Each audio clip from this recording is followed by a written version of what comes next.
नमस्कार.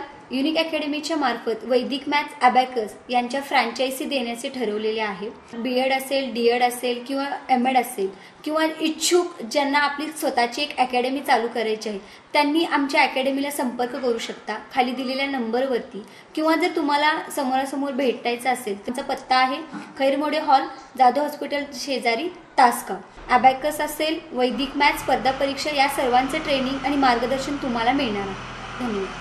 +5 +1 answer 7. Take 0 10 +10 +10 answer 30. Take 0 50 +10 +10 answer 70. Take 0 7 -5 answer 2.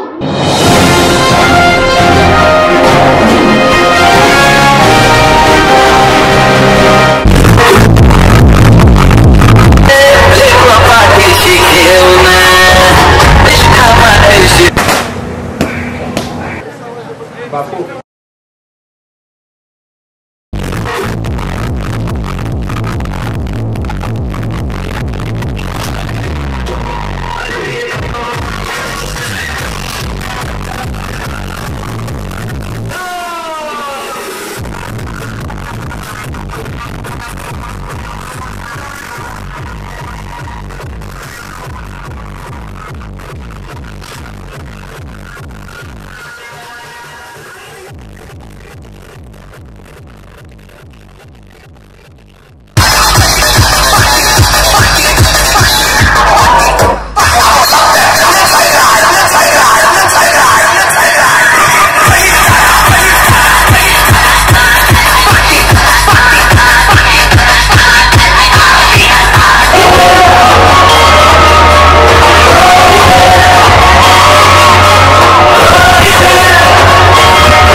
निमणी गावात रोहित पाटील यांचं जल्लोषात स्वागत.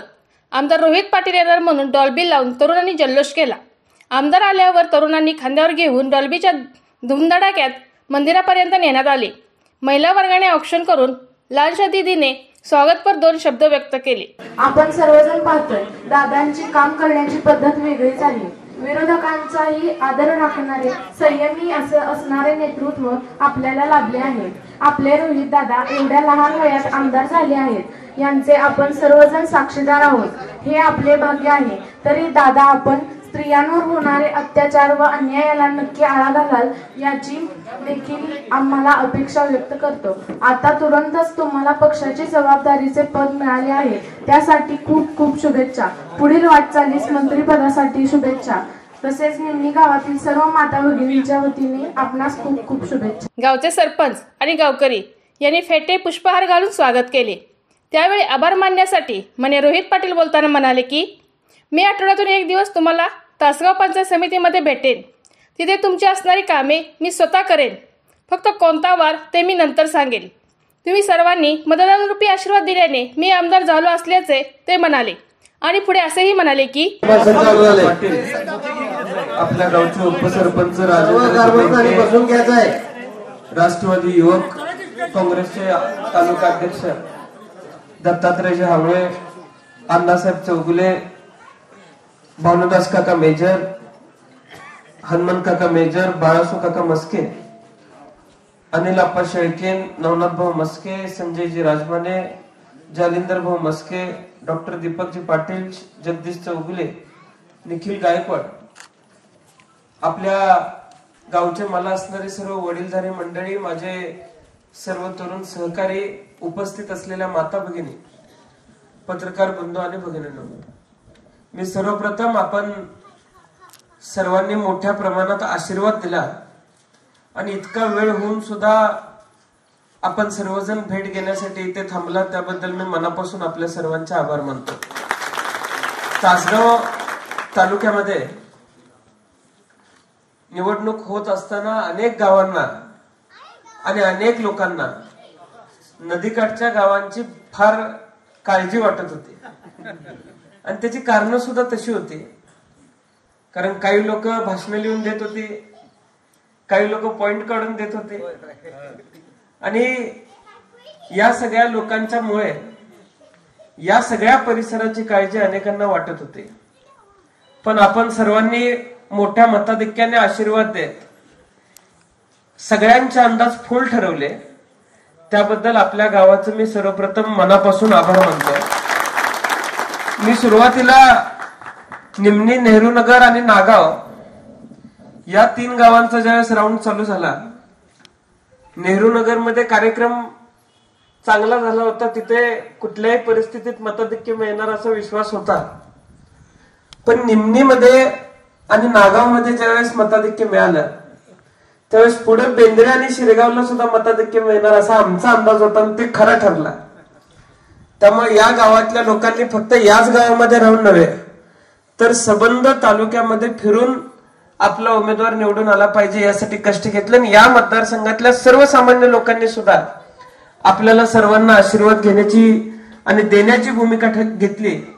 त्याबद्दल मी या मतदारसंघातल्या प्रत्येक सर्वसामान्य माणसाचा कायमस्वरूपी ऋणी राहणार आहे आणि येत्या काळामध्ये सुद्धा या सगळ्या घटकांसाठी काम करण्याची भूमिका ज्या पद्धतीने आबांनी स्वीकारली, आबांच्या पश्चात सर्वसामान्यांच्या मध्ये मिसळून काम करण्याची भूमिका ताईंनी स्वीकारली, त्याच पद्धतीने येणाऱ्या काळामध्ये सुद्धा आमच्या सर्वांची असणार आहे असं सुद्धा मी आपल्याला सर्वांना आज या ठिकाणी सांगू इच्छितो.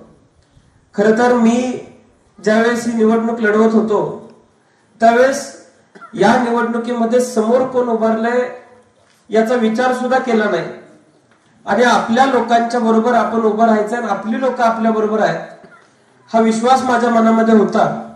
आणि त्याच लोकांनी या निवडणुकीमध्ये मला आशीर्वाद देण्याची भूमिका घेतली. अगदी राज्यामध्ये अडचणीची परिस्थिती असताना सुद्धा आपल्या तालुक्यामध्ये मात्र वेगळं चित्र निर्माण झालं आणि सर्वसामान्य लोक एकत्र झाली एक चांगला उमेदवार निवडून आणण्यासाठी. मी अनेक वेळेला प्रचार सभेमध्ये भाषण करत असताना सांगायचो की उद्या सत्ता येईल किंवा सत्ता नाही येईल, विरोधी पक्षामध्ये काम करत असताना सुद्धा या भागातल्या सर्वसामान्य लोकांचे प्रश्न मांडत असताना या भागातल्या लोकांना न्याय देण्यासाठी सरकारला गुडघ्यावर आणण्याची भूमिका सुद्धा माझी असणार आहे. आणि मी आपल्याला सर्वांना सांगू इच्छितो, मला अनेक वेळेला थोडीशी काळजी वाटायची, अडचण वाटायची, कारण अगदीच तरुण आमदारांना सिनियरिटी प्रमाणे विधिमंडळामध्ये शेवटचा भाग बसायला मिळतो आणि त्यामुळे शेवटच्या भागावरती फार लोकांचं लक्ष नसतं. अगदी आमदार 100% वेळ बसून असला तरी सुद्धा त्या आमदाराला फार वेळ बोलायला मिळतं असं राहत नाही. पण तुमच्या सर्वांच्या आशीर्वादाने आदरणीय पवार साहेबांनी विधिमंडळातला मुख्य प्रतोद म्हणून मला निवडलेला आहे आणि आता बोलणाऱ्यांची यादी माझ्या हातातून जाणार आहे. त्यामुळं त्या यादीमध्ये पहिलं नाव मी माझंच लिहिणार आहे. त्यामुळे कुठल्याही परिस्थितीमध्ये आपल्या भागातल्या आणि या राज्यातल्या अनेक घटकांचे प्रश्न मांडण्याची संधी आपल्याला सर्वांना मिळणार आहे. मी आपल्याला सर्वांना सांगू इच्छितो की राज्यामध्ये विधानसभेच्या निवडणुका झाल्या आणि आपल्या अनेक फायली होत्या ज्या मागच्या मंत्रिमंडळाकडून सह्या झाल्या होत्या पण सचिवांकडून राहिल्या होत्या.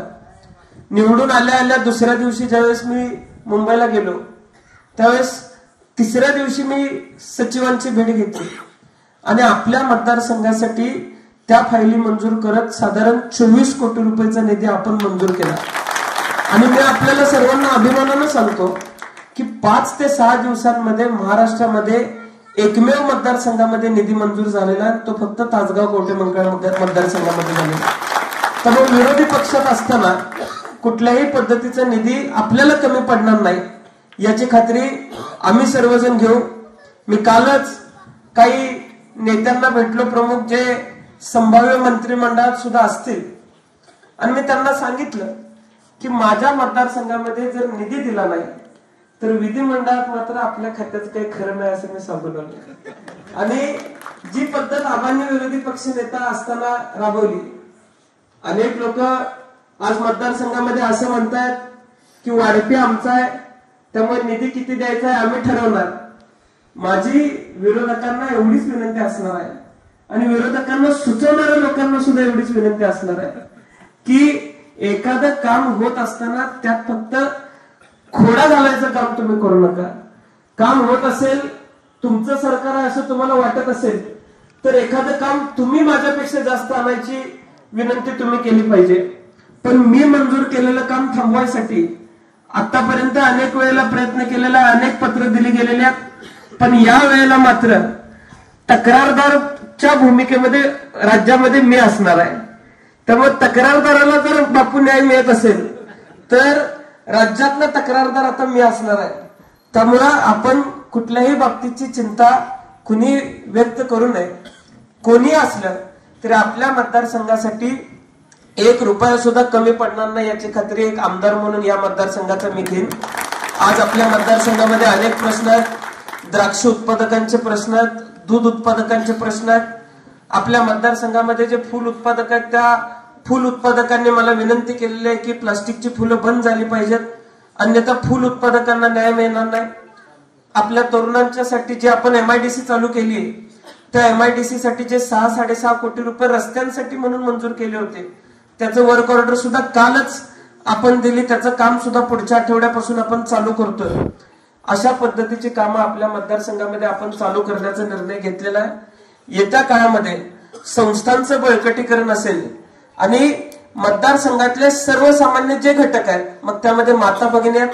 आता एक विद्यार्थिनी बोलत असताना तिने महिला सुरक्षेच्या बाबतीमध्ये प्रश्न मांडला आणि अलीकडच्या काळामध्ये त्या प्रश्नाला अनुसरून मोठ्या प्रमाणात आवाज उठवला पाहिजे अशी सुद्धा भूमिका आपण सर्वांनी घेतलेली आहे.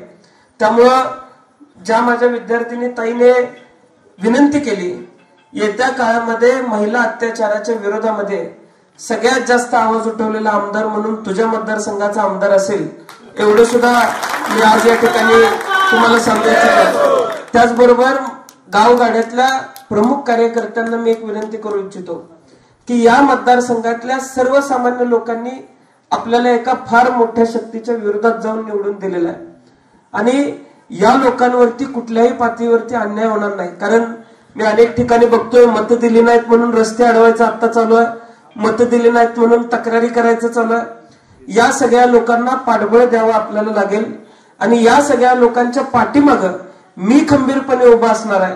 त्यामुळे या कुठल्याही लोकांवरती अन्याय होणार नाही याची जबाबदारी आणि दक्षता मी घेईन. आणि त्याचबरोबर सर्वसामान्य लोकांची जी कामं आहेत, ज्यामध्ये अनेक लोकांची ज्येष्ठ नागरिकांच्या पेन्शनचे प्रश्न असतील, रेशन कार्डाच्या बाबतीमध्ये रेशन कार्ड असून सुद्धा धान्य मिळत नाही असे सुद्धा अनेक प्रश्न आहेत. संजय गांधी निराधार योजनेच्या बाबतीत गावगाड्यातले अनेक प्रश्न आहेत. आता लाडक्या बहिणींच्या बाबतीत सुद्धा मला खरं तर टेन्शन आलं. 1,12,000 महिलांचं मतदान तासगाव कोर्टात झालं.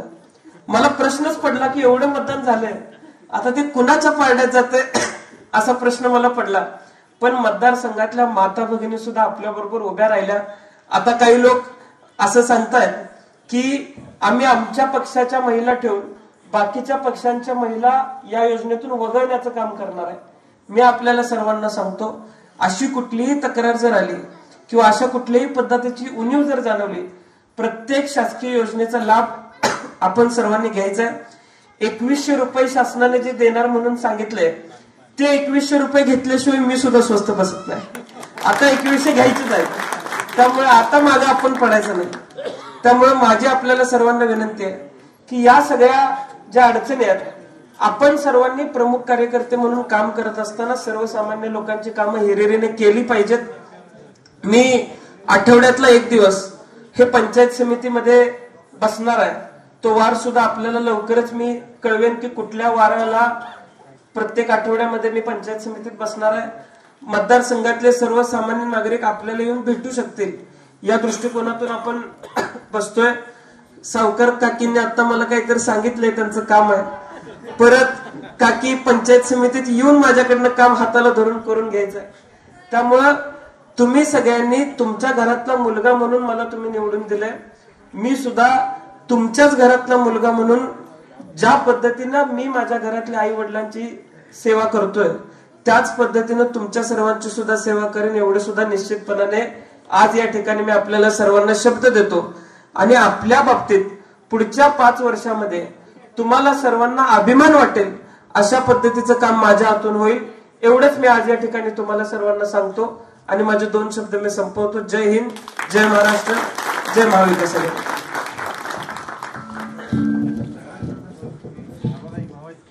आभार नाथाभाऊ म्हणतील. दादा, आभार दावण्यासाठी तुम्ही उपस्थित राहिला त्याबद्दल निमणी, नेहरूनगर आणि 5वा मैलच्या वतीनं मी सर्व गावच्या वतीनं मी तुमचे आभार मानतो. ह्या कार्यक्रमासाठी महिला आणि ज्येष्ठ तसेच माझे सर्व सहकारी 20 दिवस दादा पायाला भिंगरी बांधून माझ्यावर सर्वांनी प्रचार केला. कुठल्याही पैशाला दबावाला बळी न पडता सर्वांनी दादा सर्वांच्या हृदयात पहिला आबांच्या नंतर तुम्ही निमणीची जनता सूद न्याय पैशाला न बळी पडता लोकांनी मतदानामध्ये पेटीत मत टाकून दिलं की खोट्या केसेस घालून सगळ्या उद्योग निमणीमध्ये झालेत, तरी सुद्धा निमणीच्या जनतेनं 285च्या लीडनं निवडून दिले. त्याबद्दल सर्वांचे मी आभार मानतो आणि या कार्यक्रमासाठी सर्व उपस्थित राहिला त्यांचे मी आभार मानतो. धन्यवाद. राजापूरमध्ये मान्य DK पाटील, सहदेव पाटील, चेअरमन सरपंच यांनी पुष्पहार घालून केक कापला. त्यावेळी गावातील तरुण, ज्येष्ठ महिला वर्ग उपस्थित होता. आपल्या माणसाचं आपलं चॅनल विजन न्यूज सांगली. आपल्या चॅनलला पहा, शेअर करा आणि सबस्क्राईब करायला म्हणजे घंटी दाबायला विसरू नका.